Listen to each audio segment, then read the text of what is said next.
Now, I've just fastened the base rail, and I've got two situations that are very common that I want to point out to you. First, there's a little bit of a gap down here where this piece of base rail meets that piece of base rail. Now, I could have spent some time whittling away the top of this so that it went together without a gap, but I'm not going to bother because this product is designed to be painted, which gives us the opportunity to easily fill gaps like that using latex caulking. I'll get to that later. Another situation is the way these two profiles don't come together here at the top.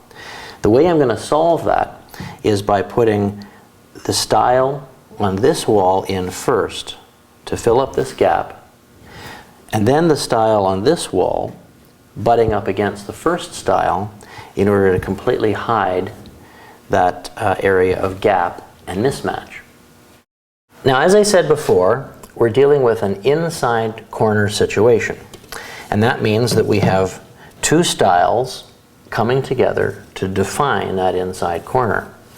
Now, the problem is both of these stiles, as they come out of the box, have factory milled edges where they're going to meet each other, and that means that they're not going to fit tightly.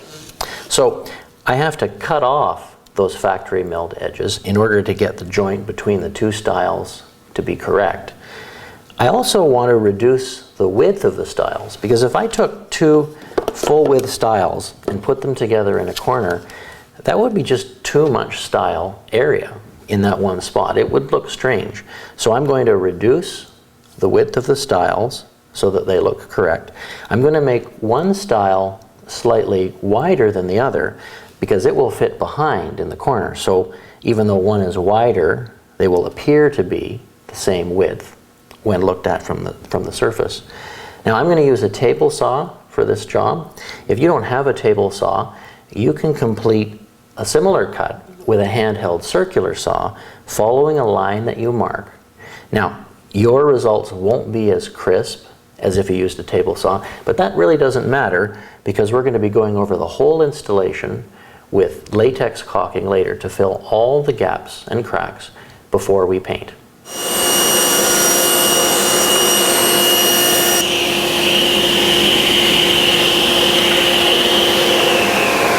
I've just cut these stiles to width.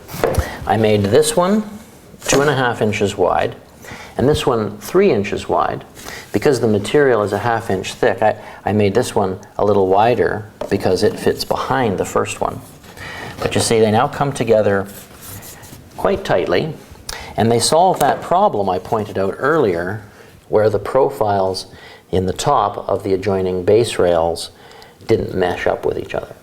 So now let's pop these stiles in and make decisions about where our other stiles are going to go so that they look the best they can.